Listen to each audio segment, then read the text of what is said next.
Soyez abondamment bénis, chers frères et sœurs. Soyez tous bénis.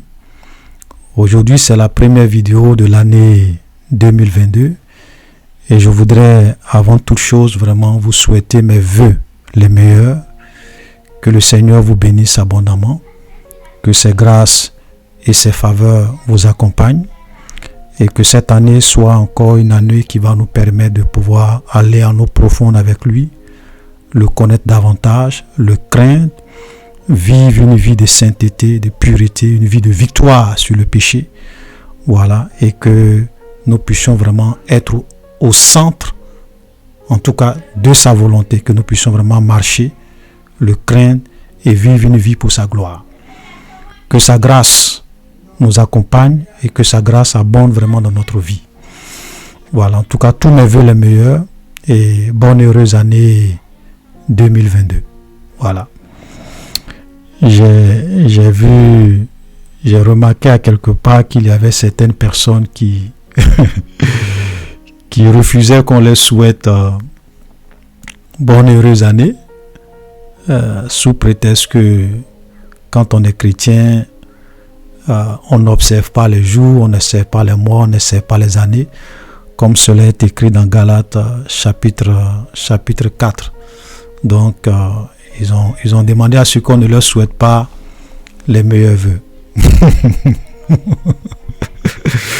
Voilà. Vous savez, souvent, il y a des chrétiens qui sont trop compliqués. Il y a des gens qui mélangent tout. Et souvent, qui vont prendre des versets dans la Bible qu'ils font sortir hors de leur contexte pour justifier tout. Parce que si vous vous basez seulement sur Galates, chapitre 4, le verset 10 qui dit « Vous observez les jours, les mois, les temps et les années » pour dire qu'on ne doit pas souhaiter les vœux, on ne doit pas observer les années, rien, tout ça. Mais quelqu'un aussi peut aller prendre Romains chapitre 14 verset 5 à 6 qui dit tel fait une distinction entre les jours, tel autre les estime tous égaux, que chacun ait en son esprit une pleine conviction. Verset 6, celui qui distingue entre les jours agit ainsi pour le Seigneur, celui qui mange, etc. C'est pour le Seigneur qui le fait. Vous voyez? C'est pour cela qu'il est vraiment dangereux de faire une lecture sélective de la parole de Dieu. Il est vraiment dangereux de venir prendre des versets sans les placer dans leur contexte pour essayer de justifier certaines positions. C'est très dangereux. Très dangereux. Et c'est souvent sur ces versets-là que d'autres se basent pour dire « Ah, on ne doit pas faire les anniversaires, on ne doit pas faire ceci, cela, on ne doit pas faire cela. » Les pharisiens des temps modernes. Il faut faire beaucoup attention. Quand la Bible dit qu'on ne devrait pas observer les jours, les mois, ici le contexte dans lequel Paul parlait, c'était dans le contexte de l'observation de la loi. Le sabbat, les fêtes, plein de choses, des jours que les gens observaient dans la loi de Moïse. Voilà. Donc c'était dans le contexte de l'observation des principes et de certains rituels, de certaines choses dans la loi de Moïse. Parce que nous ne sommes plus sous la loi. J'ai déjà fait toute une vidéo entière là-dessus, donc pour ceux qui veulent vraiment comprendre la profondeur de cette vérité, qu'ils puissent vraiment aller regarder la vidéo dont le numéro s'affiche à l'écran. C'est très important. Voilà, donc nous sommes dans le monde. C'est vrai que nous ne sommes pas du monde, mais nous sommes dans le monde. Donc si un païen vient et qu'il te souhaite bonne heureuse année, tu acceptes et tu lui souhaites aussi bonne heureuse année. Parce que les souhaits, ce sont des vœux. Ce sont des vœux, ce sont des souhaits. Voilà, la personne peut-être quand il te dit ça, c'est comme s'il est en train de te dire « Je prie Dieu, que Dieu te bénisse, que Dieu te fasse grâce, qu'il te donne beaucoup de santé en cette année. » Même les vœux, les souhaits, on peut te faire des vœux en plein milieu de l'année. Même on n'a même pas besoin de force. Voilà. Donc quelqu'un qui te souhaite des vœux, les vœux les meilleurs, mais ça doit être une joie pour toi. Qu'est-ce qui est mauvais dans ça? Qu'est-ce qui est mauvais dans ça? Même l'apôtre Jean, Vous savez, l'apôtre Jean, il a écrit à Gaius. Il a dit, je souhaite que tu prospères à tous égards, comme prospère l'état de ton âme. C'est un souhait. Maintenant, il y a des gens qui ont transformé ce verset-là pour en faire un commandement aujourd'hui. Ah, Dieu dit que tu dois être prospère. Dieu dit que tu dois prospérer, tu dois être riche. Ça, c'est du mensonge. C'est du mensonge. Et les gens ont pris ça pour aujourd'hui, vendre du vent à beaucoup de chrétiens pour mettre la prospérité, la bénédiction matérielle à tout bout de champ aux gens. C'était un souhait de l'apôtre Jean à Gaius, qui était un homme généreux, un homme hospitalier, un homme qui faisait beaucoup de bien autour de lui. Donc, quand l'apôtre Jean a entendu tout le bien qu'il faisait, il a écrit une lettre pour lui dire, frère, franchement, avec tout ce que tu fais pour les frères en Christ, avec tes biens, avec les moyens que tu as, moi, l'apôtre Jean, je souhaite que tu prospères. C'est pas un commandement de Dieu, c'est pas une loi. Quand quelqu'un émet un souhait, si son souhait est dans le plan de Dieu, Dieu le réalise. Si c'est pas dans le plan de Dieu, Dieu ne le réalise pas. Voilà. Si moi, mon père, souhaite que je devienne un ingénieur des ponts et chaussées, mais si la volonté de Dieu pour moi, c'est que je sois un pasteur et que je suis un brebis du Seigneur, le Seigneur mettra toutes les dispositions pour que je sois un pasteur. Ce n'est pas le souhait de mon père qui va se réaliser. Donc souvent, il faut faire la part des choses, frères. Ne soyons pas des chrétiens qui vivons, on vit comme si on était dans des monastères séparés complètement du monde. Non. Voilà ce qui fait que même souvent que quand les païens regardent les chrétiens, certains chrétiens, ils n'ont même pas envie de devenir chrétiens. Parce que les gens sont compliqués, ils sont dans les règles, les lois, beaucoup de règles. Voilà. J'ai fait plusieurs vidéos sur le déséquilibre spirituel. Beaucoup de chrétiens, malheureusement, sont vraiment déséquilibrés. Et souvent, ces genres de personnes, il est vraiment difficile de les amener à comprendre, à raisonner. Parce qu'ils sont très carrés. Bon. Chacun est libre de vivre comme il entend. Mais nous sommes là pour rétablir la vérité et amener les chrétiens à vraiment voir les choses de façon correcte. Alléluia. Donc c'était une parenthèse. Aujourd'hui nous sommes donc dans la suite de notre étude chapitre par chapitre, surtout le livre de Jean. Donc pour ceux qui nous prennent en marche, sachez que nous sommes en train de faire une étude chapitre par chapitre. Nous avons déjà fait les 9 premiers chapitres. Donc aujourd'hui nous sommes sur le chapitre 10.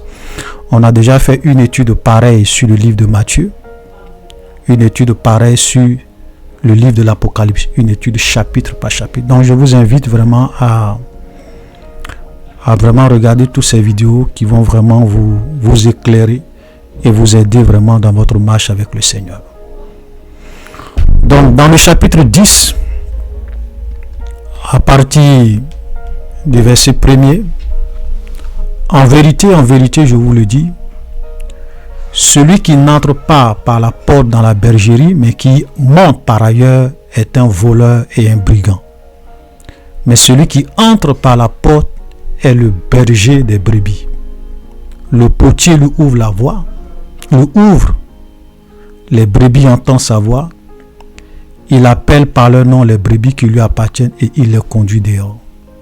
Amen. Ça c'est les paroles de notre Seigneur Jésus-Christ. Il dit, celui qui, en vérité, je vous le dis, celui qui n'entre pas par la bergerie, mais qui monte par ailleurs, est un voleur et un brigand.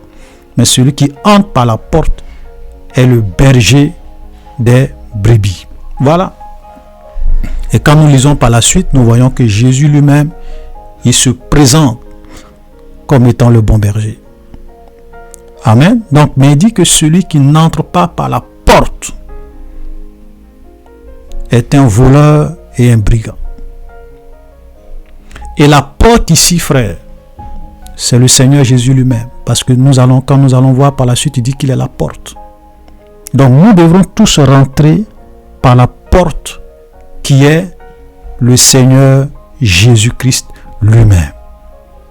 Amen. Je vais lire pour qu'on puisse vraiment bien comprendre. Il dit, lorsqu'il a fait sortir tous ses brebis, il marche devant elles et les brebis le suivent parce qu'elles entendent sa voix. Elles ne suivent point un étranger parce qu'elles fuiront loin de lui, parce qu'elles ne connaissent pas la voix des étrangers. Jésus leur dit cette parabole, mais ils ne comprirent pas de quoi il leur parlait. Jésus leur dit encore, en vérité, je vous le dis, je suis la porte des brebis.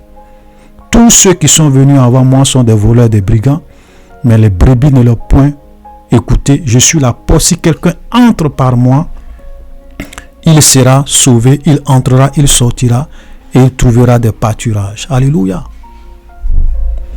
Donc Jésus est la porte des brebis. Il est non seulement il est le bon berger, mais il est la porte de la bergerie. Ça veut dire que c'est par lui qu'il faut rentrer pour être sauvé. C'est par lui qu'il faut rentrer pour faire partie des brebis du Seigneur, pas par quelqu'un d'autre. Parce que malheureusement aujourd'hui, il y a des serviteurs de Dieu qui ont pris la place de Jésus dans la vie de leurs fidèles. Ils sont devenus eux-mêmes. Ils se présentent souvent aux brebis du Seigneur comme étant eux-mêmes leur berger, comme étant eux-mêmes la porte. Et le Seigneur dit ça, c'est une imposture. Tous ceux qui viennent avant le Seigneur, ce sont des voleurs et des brigands. Alléluia. Ça, c'est une vérité que nous avons vraiment besoin de comprendre. C'est que le Seigneur Jésus doit être celui qui est le berger de notre vie. Il doit être celui qui est la porte. C'est pour cela que dans Apocalypse chapitre 3, le verset 20, il dit, je me tiens à la porte et je frappe. Si quelqu'un entend ma voix et ouvre la porte, j'entrerai et je souperai avec lui et lui avec moi. Donc, personne n'est la porte. Et nous ne devons ouvrir la porte à personne d'autre à part Jésus-Christ de Nazareth. Amen. Dieu utilise ses serviteurs, il utilise les prophètes, mais il ne doit pas prendre la place du bon berger dans notre vie. Frères, faisons beaucoup attention parce qu'il y a beaucoup d'idolâtrie. Et je l'ai dit à plusieurs reprises, beaucoup d'idolâtrie, beaucoup de confusion, beaucoup d'imposture dans les églises d'aujourd'hui. Il y a des chrétiens même. Frère, leur pasteur est devenu comme un Dieu dans leur vie. Leur prophète est devenu comme un Dieu dans leur vie. Quand il parle, oui, le prophète a dit, le pasteur a dit, le prophète, c'est plus Jésus, hein. Le prophète, le pasteur, le prophète, le pasteur. Ça, c'est de l'idolâtrie. Il y a des chrétiens, ils peuvent écouter quelqu'un qui est là, qui parle mal de Jésus, qui insulte Jésus, qui nie la divinité, qui dit beaucoup de choses sur Jésus. Ils vont passer, ils ne vont rien dire. Mais gare à vous si vous osez parler mal de leur prophète, de leur bishop. Oh boy! Ils vont vous menacer, ils vont vous maudire, ils vont faire des commentaires pour vous répliquer. Parce que vous avez osé parler de leur berger. Vous avez osé parler de celui qui est la porte pour eux. Vous avez osé parler de celui qu'ils considèrent comme le demi-dieu. Mais il faut insulter Jésus, ça ne leur dit rien. Il faut parler mal de Jésus, ça ne leur dit rien. Mais il ne faut pas parler mal de leur pasteur. Souvent, vous savez, toute chose se vérifie par les actes, par les œuvres. C'est vrai, souvent ils vont vous dire, non, moi c'est Jésus que je respecte. Mais on peut insulter Jésus, ça ne lui dit rien. Mais il ne faut pas insulter son pasteur, il ne faut pas insulter son bishop, il ne faut pas insulter son prophète. Il va te mettre à ta place, il va te maudire. Ce sont des idolâtres, des mouchriki. Frères, faisons attention. Nous devons respecter les gens, mais celui qui est le vrai berger, celui qui est la porte, c'est Jésus-Christ de Nazareth. Amen. Voilà, au verset 3, il dit, le potier lui ouvre la porte et les brebis entendent sa voix Et il appelle par leur nom les brebis qui lui appartiennent et il les conduit dehors. Amen. Vous voyez, seul le bon berger doit nous conduire dans tous les domaines de notre vie, frère. Il y a la place des hommes de Dieu et il y a la place de Jésus dans notre vie, de son esprit dans notre vie. Aujourd'hui, malheureusement, et ça j'insiste encore là-dessus, il y a des chrétiens qui laissent des hommes contrôler leur vie, même dans les domaines les plus privés. Vous avez des foyers, c'est le pasteur qui contrôle leur vie de couple, leur vie de foyer. Vous avez des chrétiens, c'est le pasteur qui va leur dicter tout ce qu'ils doivent faire comme des robots, des marionnettes. Non, frère, ça ne doit pas se faire comme ça. L'homme de Dieu peut nous donner des conseils, peut nous prêcher la parole de Dieu, peut nous dire son avis. Mais celui qui doit réellement nous conduire, c'est le bon berger. C'est pour cela que Jésus a dit que il va nous envoyer son esprit. Lorsque nous lisons Jean chapitre 16, le verset 13, il est dit, quand le consolateur sera venu, l'esprit de vérité, il vous conduira dans toute la vérité. Car il ne parlera pas de lui-même, mais il dira tout ce qu'il aura entendu et il vous annoncera les choses à venir. Mais regardez cette phrase. L'esprit de vérité, il vous conduira dans toute la vérité. Qu'est-ce que cela veut dire? Frère, je vous en prie, écoutez-moi très bien. Le Saint-Esprit est dans ta vie pour te conduire dans toute la vérité. Si tu as des doutes sur des choses, s'il y a des choses que tu ne comprends pas, si tu hésites, si tu es dans la confusion, adresse-toi à l'esprit de vérité. Prie le Seigneur et demande-lui de te conduire dans toute la vérité par son esprit. C'est pour cela que nous devons marcher par conviction. Aujourd'hui, il y a des gens qui veulent dicter, qui veulent contrôler la vie, qui veulent prendre la place du Saint-Esprit dans la vie des gens. C'est eux qui vont te dire, non, on ne fait pas ça. Non, on ne fait pas ça. Non, on ne fait pas ça. Non, ça c'est diabolique. Ça c'est diabolique. Ça c'est diabolique. Ça c'est diabolique. Ça c'est diabolique. Même dans ta vie privée, ils veulent tout contrôler. Ils veulent te dicter règle sur règle, règle sur règle, règle sur règle. C'est pas comme ça. Le Saint-Esprit est dans ta vie pour te conduire. Souvent, tu peux être devant une situation. L'Esprit de Dieu va te dire, ne fais pas ça. Tu peux vouloir faire des choses. L'Esprit de Dieu va te donner la conviction de ne pas le faire. Tu veux vouloir même porter des habits. L'Esprit de Dieu va te dire, tel type d'habit ne porte pas. Voilà le rôle du Saint-Esprit dans notre vie. Nous conduit dans toute la vérité, afin de produire dans notre vie une vie de sainteté, de pureté à la gloire de Dieu. Amen. Donc arrêtez de vous laisser manipuler, contrôler par des gens qui s'immiscent même dans tous les petits détails de votre vie. Ah, frère, faisons attention. Le bon berger est celui qui doit nous conduire. On écoute les hommes de Dieu, on écoute ce qu'ils prêchent. On peut même aller les écouter pour leur soumettre des problèmes. Ils peuvent nous donner leur avis. Mais souvent leur avis peut ne pas être forcément la vie de Dieu. Un homme de Dieu peut se tromper. Il peut même te donner des conseils qui sont contraires à la volonté de Dieu.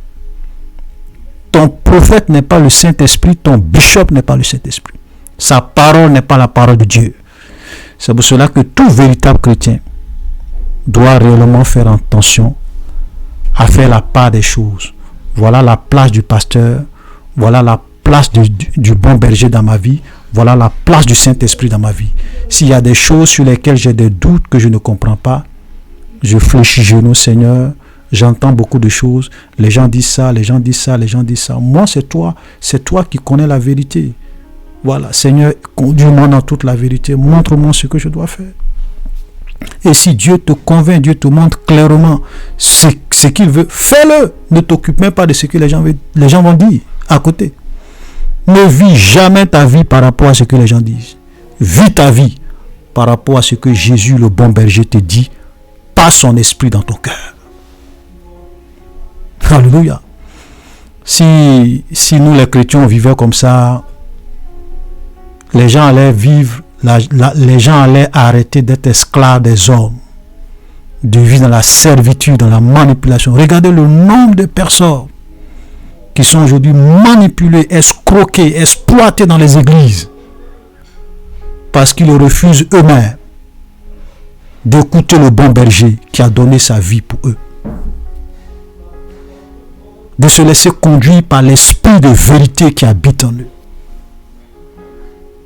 Ils ont mis leurs pasteurs, leurs prophètes sur des piédestals. Ils ont oublié le rôle du Saint-Esprit dans leur vie.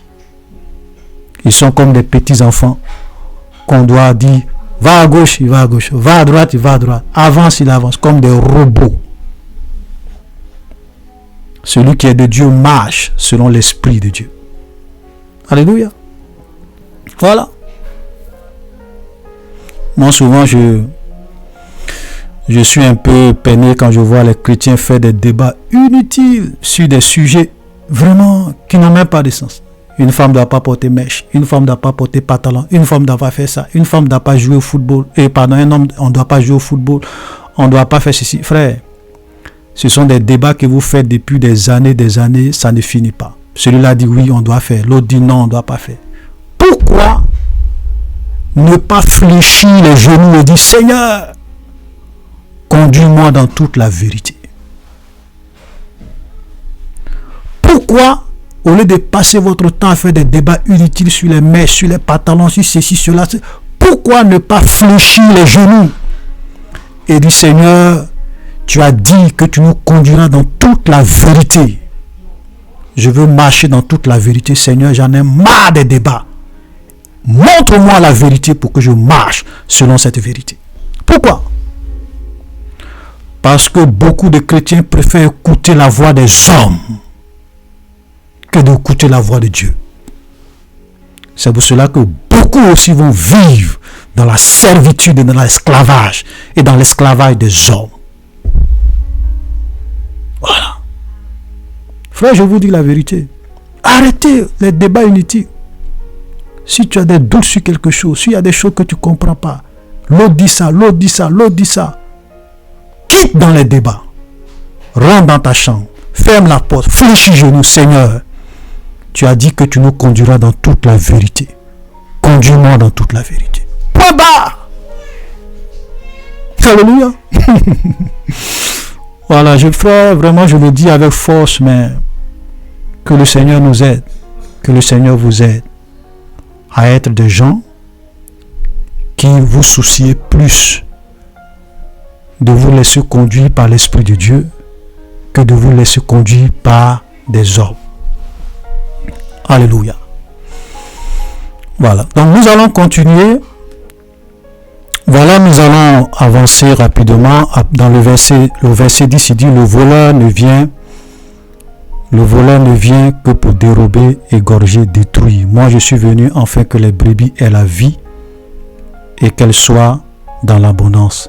Je suis le bon berger et le bon berger donne sa vie pour ses brebis. Alléluia. Donc ici, le Seigneur Jésus est en train de nous dire que le voleur ne vient que pourquoi? Pour égorger, pour dérober, pour égorger et pour détruire. Et le voleur, c'est le diable. Ce sont les faux prophètes. Ce sont tous les moyens que le diable utilise, les hommes, les œuvres que le diable utilise pour nous détourner du bon berger. Et Satan, qui est leur patron, est venu, pourquoi? Pour dérober, pour égorger, pour détruire.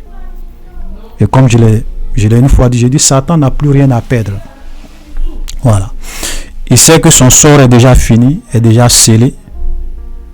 Et donc, il veut détruire le maximum de personnes, il veut égarer le maximum de personnes. Mais Dieu, dans son amour, a envoyé son Fils unique afin que quiconque croit en lui ne périsse point, mais qu'il ait la vie éternelle.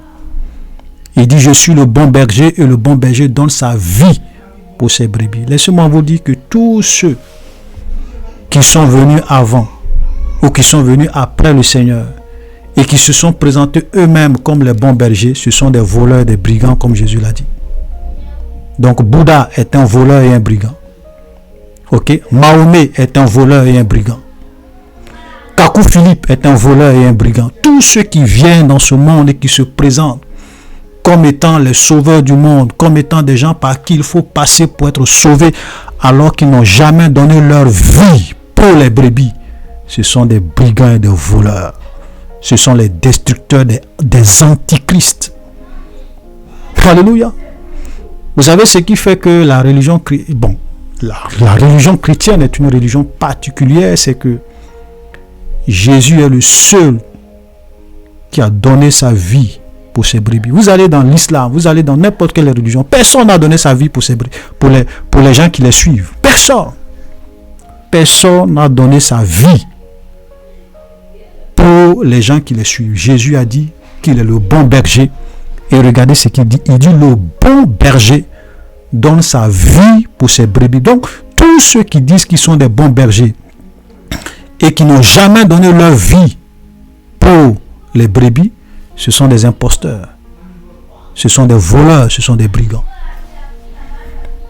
Alléluia. Donc, nous devons faire beaucoup attention pour ne pas nous laisser séduire par les faux prophètes, par des gens qui viennent aujourd'hui se présenter à nous comme des bons bergers, comme des sauveurs du monde, comme des prophètes et messagers de la fin des temps. Il faut vraiment croire en leur message pour être sauvé. Tout ça, ce sont des imposteurs. Jésus est le bon berger. Alléluia. Dans la suite du verset, il dit, mais le mercenaire qui n'est pas le berger et à qui en appartient pas les brebis, voit venir le loup, abandonne les brebis, prend la fuite et le loup les ravit et les disperse. Le mercenaire s'enfuit parce qu'il est mercenaire et qu'il ne se met point en peine des brebis. Je suis le bon berger. Je connais mes brebis et elles me connaissent. Alléluia. Et comme il a dit plus haut, il dit ces brebis entendent sa voix. Vous savez, quand vous êtes conduit par l'Esprit de Dieu, des gens peuvent vouloir vous conduire dans l'erreur. Souvent même, il peut arriver des moments où des gens vous trompent, les gens vous manipulent. Mais parce que vous êtes une brebis du Seigneur, Dieu permettra un jour que vous puissiez entendre sa voix au travers d'un homme de Dieu ou bien au travers d'une situation. Et si vous êtes réellement une vraie brebis du Seigneur, sensible à la voix du bon berger, vous allez entendre sa voix et vous allez sortir de l'erreur, de l'égarement. Ok? Parce que vous entendez la voix du bon berger. Malheureusement, il y a beaucoup de personnes aujourd'hui qui n'entendent pas la voix du bon berger. Ils préfèrent entendre la voix des faux prophètes, la voix des mercenaires. Et pourquoi ils préfèrent se battre? Pourquoi ils entendent la voix des mercenaires? Ils ne détectent pas que ceux-là, ce sont des mercenaires. En réalité, parce qu'ils ne sont pas les vrais brebis du Seigneur. Ce sont des gens qui aiment la gloire de ce monde, qui aiment les choses de ce monde, qui aiment le péché, qui aiment vivre dans l'iniquité, dans le mal. Donc, ils préfèrent écouter les pasteurs qui les encouragent à vivre dans le mal, des pasteurs qui leur parlent plus de la prospérité, des choses de la terre, de l'argent, du voyage, du visa, de la bénédiction matérielle. Ils préfèrent écouter ces gens de pasteurs. Quand on leur prêche la vérité, ils n'entendent pas. Pourquoi? Parce qu'ils ne sont pas les brebis du Seigneur. Jésus est clair, mes brebis me connaissent et elles entendent ma voix. Alléluia. La Bible dit qu'à la fin des temps, plusieurs se donneront, les hommes ne supporteront pas la sainte doctrine. Mais ayant la démangeaison d'entendre des choses agréables, ils se donneront une foule de docteurs qui vont leur enseigner des choses qu'ils ont envie d'entendre. Voilà. Tu vas prospérer. Amen. Tu vas voyager. Amen. Tu es un champion. Amen. Le leadership. Amen. Tu es une étoile. Amen. Tu es un star. Amen. Des paroles agréables. Voilà ce qu'est devenu beaucoup d'églises aujourd'hui. On leur vend du rêve, on leur vend du vent et ils préfèrent croire en cela. Pourquoi? Parce qu'ils aiment le monde et les choses de ce monde. Frères, faisons beaucoup attention. J'aime souvent insister sur ce genre de choses parce qu'aujourd'hui l'église est dans la confusion. l'église est dans un tohu-bohu. Des églises de spectacle, de divertissement, de one-man show. Et je sais que dans beaucoup d'églises, même pendant ce 31, voilà, les veillées de 31, beaucoup de pasteurs ont vendu du rêve à beaucoup de leurs fidèles. Chaque année, et ça c'est ce qui vraiment souvent surprend les gens, c'est-à-dire que tu te demandes pourquoi les gens eux-mêmes sont pas sages et qui ne réfléchissent pas. Chaque année, on te vend le même rêve. Rien ne change dans ta vie, mais tu continues à croire. Oh boy. Oh boy. Oh boy. C'est grave, hein? Voilà. Chers frères et sœurs, faisons beaucoup attention. Alléluia. Verset 15, et comme le Père me connaît et comme je connais le Père, je donne ma vie pour mes brebis. J'ai encore d'autres brebis qui ne sont pas de cette bergerie. Celles-là, il faut que je les amène, elles entendront ma voix et il y aura un seul troupeau et un seul berger. Alléluia. Voilà. Voilà un verset souvent que les gens ont pris pour... Beaucoup prennent ça pour dire que non, le Seigneur a d'autres brebis ailleurs, dans d'autres religions, dans ceci, cela. Voilà. Frères, faisons beaucoup attention et quand nous lisons la Bible correctement et sérieusement. Sinon, nous allons nous égarer. Ok? Jésus a dit qu'il y a d'autres... Qu'il a d'autres brebis qui ne sont pas dans cette bergerie. Et il dit, celles-là, il faut que je les amène. Elles entendront ma voix. La voix de qui? La voix de Jésus. Il aura un seul troupeau et un seul berger. Jésus n'a pas dit que ce sont d'autres brebis qui sont conduits par d'autres bergers. Non. Il dit, tous les brebis qui ne sont pas dans sa bergerie, ces brebis-là vont entendre un jour sa voix. Et elles vont venir dans lui, sa bergerie. Et il aura un seul troupeau et un seul berger. Voilà. Donc ceux qui pensent qu'il y a le salut dans l'islam, vous êtes dans l'erreur. Ceux qui pensent qu'il y a le salut dans d'autres religions, vous êtes dans l'erreur. Il aura un seul troupeau, un seul berger. Et les brebis du Seigneur qui ne sont pas encore entrés dans sa bergerie vont entendre sa voix et vont revenir dans lui, sa bergerie. Alléluia. Jésus est le chemin, la vérité, la vie. Nul ne vient au Père que par lui. Voilà. Donc il n'y a pas de salut ailleurs. Il faut lire la parole correctement. Amen. Le Père m'aime parce que je donne ma vie afin de la reprendre. Personne ne me note, mais je la donne moi-même. J'ai le pouvoir de la donner, j'ai le pouvoir de la reprendre. Tel est l'ordre que j'ai reçu de mon Père. Alléluia. On va aller rapidement. Il y eut de nouveau à cause de lui des divisions parmi les Juifs. Voilà. Plusieurs d'entre eux disaient, il a un démon, il est fou. Pourquoi l'écoutez-vous? D'autres disaient, n'est-ce pas là les paroles d'un...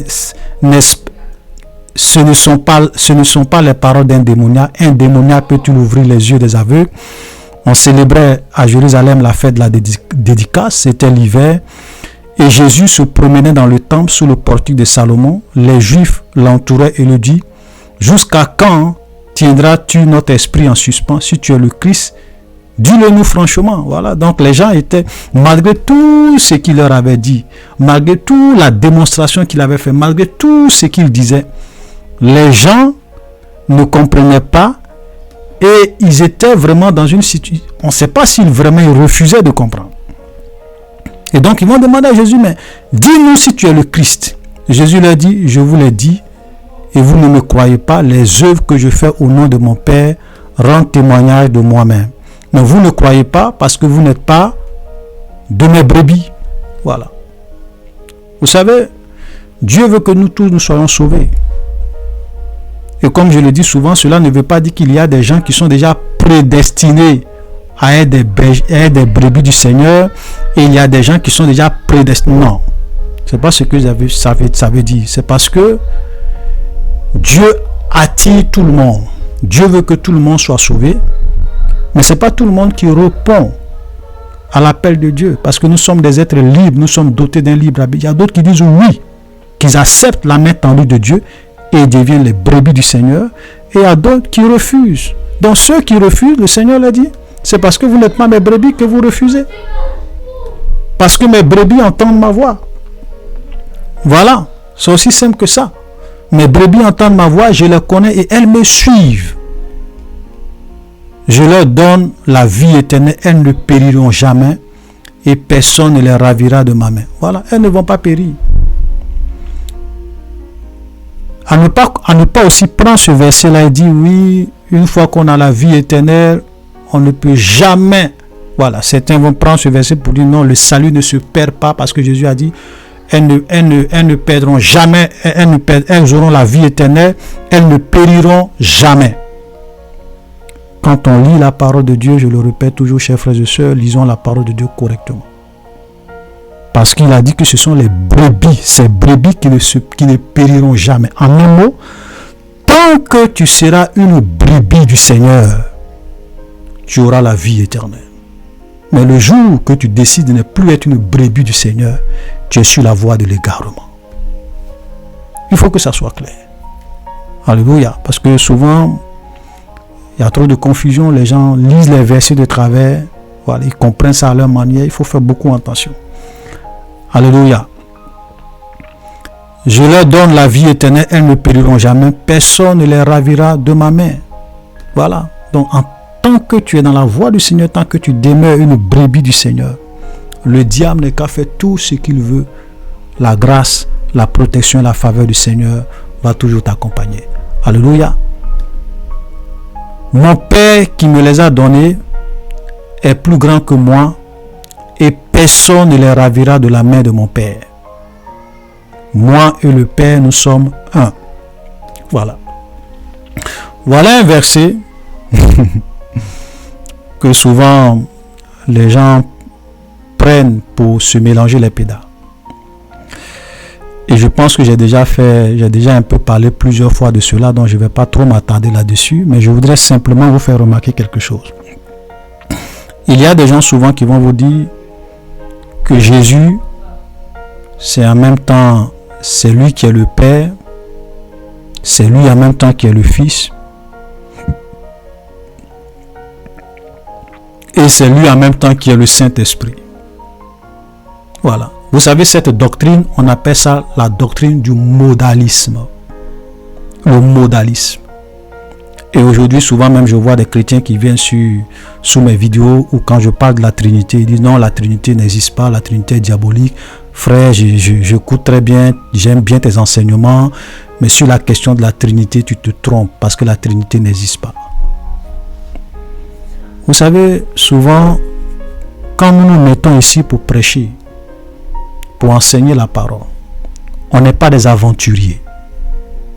On ne se lève pas comme ça pour venir enseigner.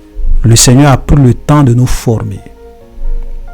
Je connais pratiquement les doctrines concernant Dieu. Il y a 4 grandes doctrines concernant Dieu, concernant la perception de Dieu. Et ça ne date même pas d'aujourd'hui. Ces doctrines. Vous avez la Trinité.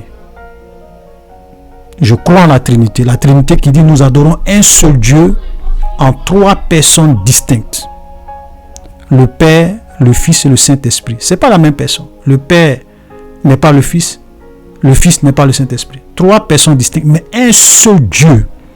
La même essence. La même divinité. Mais en 3 personnes distinctes. Ça, c'est la Trinité. Vous avez le modalisme. Ceux qui croient que on a un seul Dieu, mais ce sont 3 manifestations différentes du même Dieu. On appelle ça la doctrine du modalisme.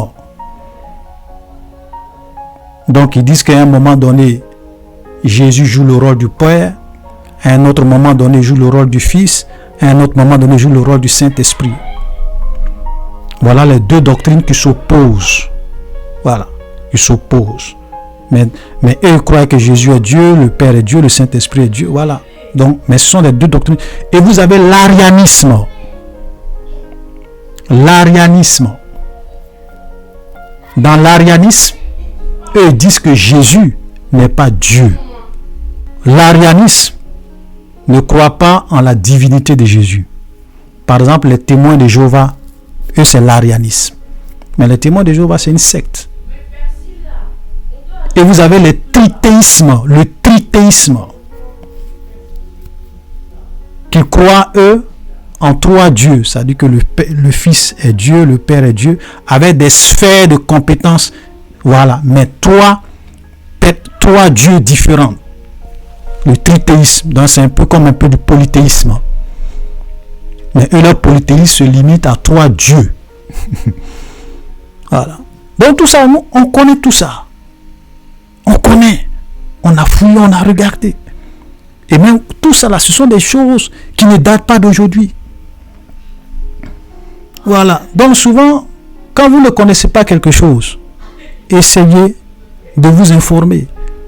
Parce que aujourd'hui, malheureusement, les gens, malgré qu'il y ait Internet, nous sommes au temps des réseaux sociaux, d'Internet, où on peut vraiment faire des recherches et voir l'histoire de toutes ces doctrines. Comment ça a commencé, par qui, tout ça.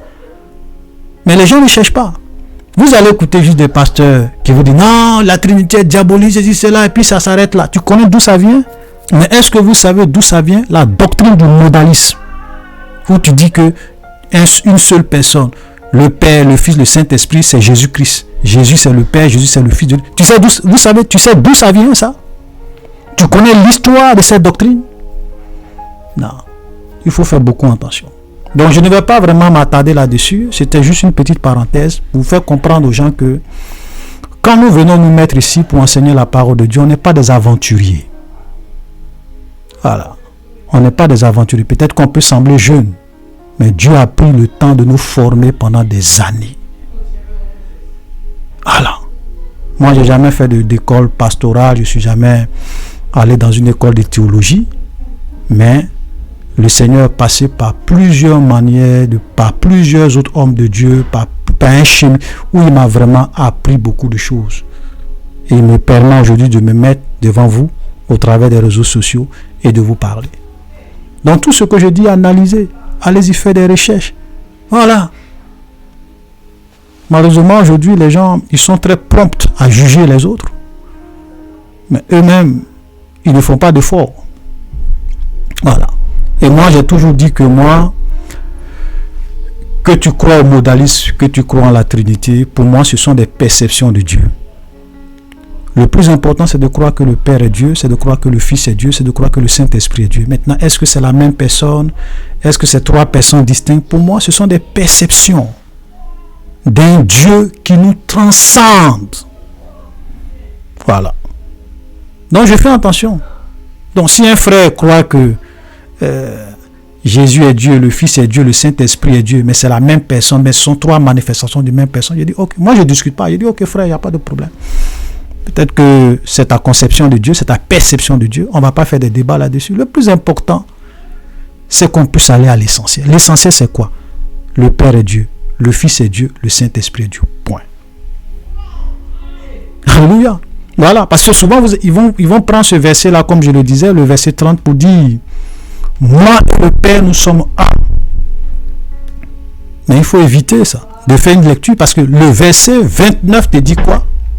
Le verset 29, Jésus dit que le Père est plus grand que moi. Comment tu réconcilies ça? Comment tu réconcilies le fait que Jésus dise que le Père est plus grand que moi, et Jésus en même temps dit que moi et le Père, nous sommes un? Comment tu réconcilies ça? Comment quelque chose peut être plus grand que quelqu'un? Quelque chose plus grand qu'une autre chose et être égal à cette même chose. Voilà l'équation qu'il faut résoudre. A est supérieur à B, B égale à A. Comment tu résous ça? Comment tu résous une telle équation mathématique? Frère, c'est pour cela que je dis Dieu nous transcende. On peut raisonner sur tout, on peut spéculer sur tout, on peut philosopher sur tout. Mais s'il y a un seul être dans ce monde qui nous dépasse, qui nous transcende, qu'on ne peut pas saisir, c'est Dieu. Dieu, il peut être sur la terre ici. Au moment où Jésus était sur la terre, Dieu était sur la terre. En même temps qu'il est sur la terre, il était assis sur son trône. En même temps qu'il est assis sur son trône dans le ciel, il est partout en même temps. Comment toi tu peux vouloir saisir un tel Dieu avec ton raisonnement? C'est pour cela que souvent venir faire les débats sur Dieu, c'est inutile. Voilà. C'est inutile. Donc faisons beaucoup attention. Alléluia. Verset 31. Alors les Juifs prirent de nouveau des pierres pour le lapider. Jésus leur dit, je vous ai fait voir plusieurs bonnes œuvres venant du Père, pour laquelle me lapidez-vous? Les Juifs lui répondirent, ce n'est pas pour une bonne œuvre que nous te lapidons, mais pour un blasphème, parce que toi qui es homme, tu te fais Dieu. Vous comprenez? Toi qui es homme, tu te fais Dieu. Jésus leur répondit, n'est-il pas écrit dans votre loi? J'ai dit, vous êtes des dieux. Et si elle a appelé Dieu ceux à qui la parole a été adressée, et si l'écriture ne peut être anéantie, celui que le Père a sanctifié et envoyé dans le monde, vous lui dites, tu blasphèmes, et cela parce que j'ai dit, je suis le Fils de Dieu. Si je ne fais pas les œuvres de mon Père, ne me croyez pas, mais si je le fais quand même, vous ne me croyez point. Croyez à ses œuvres, afin que vous sachiez et reconnaissiez que le Père est en moi, et que je suis dans le Père. Là-dessus, il cherchait encore à le saisir, mais il s'échappa entre leurs mains. Voilà. Vous comprenez? Là encore, ils vont prendre des pierres, ils vont vouloir le lapider, parce que... Mais regardez cette expression, Jésus dit, j'ai dit, vous êtes des dieux. Voilà. Et ça, souvent, ça fait référence à Psaume, où le Seigneur a dit, vous êtes des dieux. Voilà. Et beaucoup de personnes, souvent, vous avez des pasteurs qui se basent sur ce genre de textes pour dire que nous sommes des dieux, nous sommes des petits dieux, nous sommes des dieux, nous sommes des divinités. J'ai déjà fait une vidéo où j'ai montré que ceux qui prêchent la doctrine des petits dieux sont dans l'erreur. Donc vous pourrez regarder la vidéo dont le numéro s'affiche. J'ai expliqué le sens de ce verset. Quand le Seigneur Jésus nous dit que nous sommes des dieux, ou mais quand le psaume nous dit que vous êtes des dieux, qu'est-ce que cela veut dire? Parce qu'il faut comprendre le sens des versets. Il ne s'agit pas de venir réciter des versets, mais quel est le sens de ces versets? Donc allez-y sur cette vidéo, parce que si je veux rentrer dans le développement, ça va vraiment prendre du temps, je n'ai pas encore envie de... Voilà, donc allez-y suivre, vous allez comprendre beaucoup de choses. Là-dessus, ils cherchaient encore à le saisir, mais il s'échappa de leurs mains. Jésus s'en alla de nouveau au-delà de Jourdain, dans le lieu où Jean avait d'abord baptisé. Il y demeura. Beaucoup de gens vinrent à lui et il disait, Jean n'a fait aucun miracle, mais tout ce que Jean a dit de cet homme était vrai. Et dans ce lieu-là, plusieurs crurent en lui. Alléluia. Mais j'aimerais juste parler de ce petit point avant qu'on ne s'arrête là.